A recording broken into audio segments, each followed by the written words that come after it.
All right, moving over to a men's bantamweight clash here. It goes down between Said Nurmagomedov, who comes in at minus 105, going up against the slumping Javid Basharat, who comes in at minus 115.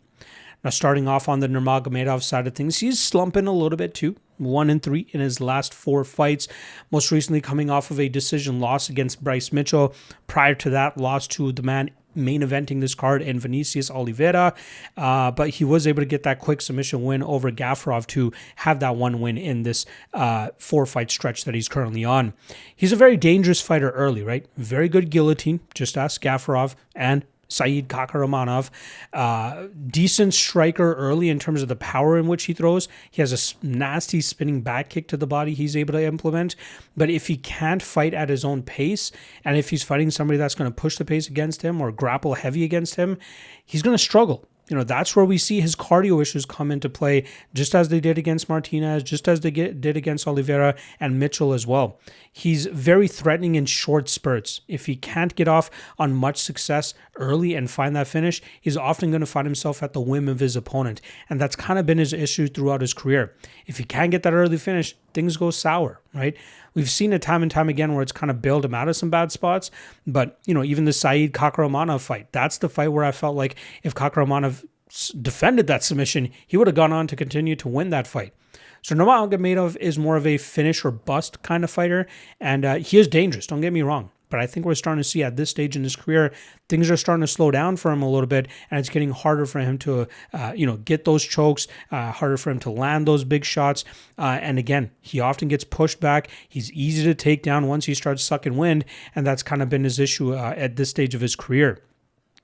Now, he's going up against Javid Basharat, who unfortunately has not gotten his hand raised since 2023, which is crazy considering how hyped, how loved amongst bettors he was. He was always finding himself as a big favorite, but he's been falling short in recent fights.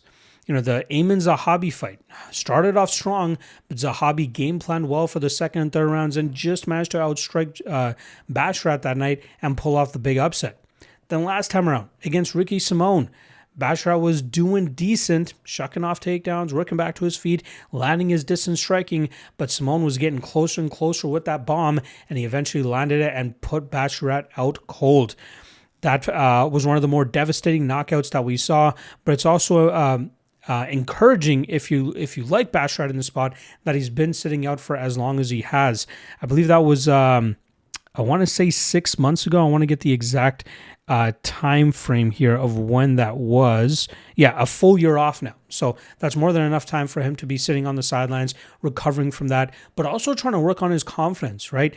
It's got to be very detrimental to a fighter to have 2 straight losses and coming off a devastating knockout the way that he did, especially after having such a clean run up until that point against Zahabi.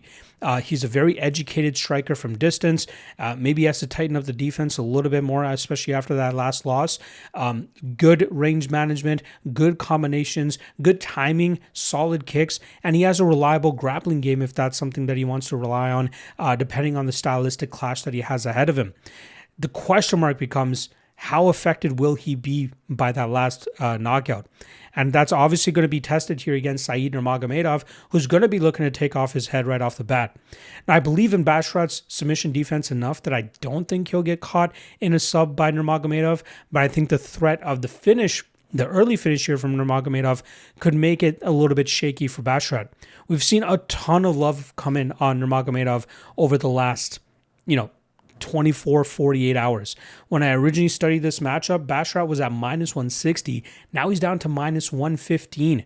Seems like a lot of people believe that Nurmagomedov can pressure him early and get the finish. But I think we're going to see a cautious Basharat. We'll try to help him really counter the aggressiveness of Nurmagomedov, but I also wouldn't be surprised to see Basharat lean on his grappling here to try to succumb or at least contain Nurmagomedov and stay away from that dangerous finishing power that he has.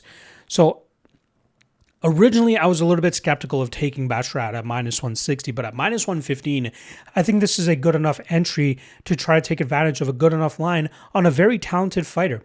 skill for skill, I think Basharat is a better fighter here.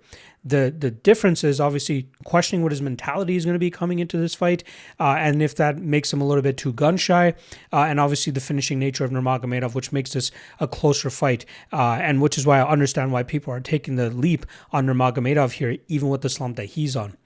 I'm still going to go Basharat. I think we get a clean performance from him here. I think he mixes the martial arts well enough to put together a good enough body of work, and I think that leads to him eventually winning this fight on the scorecards.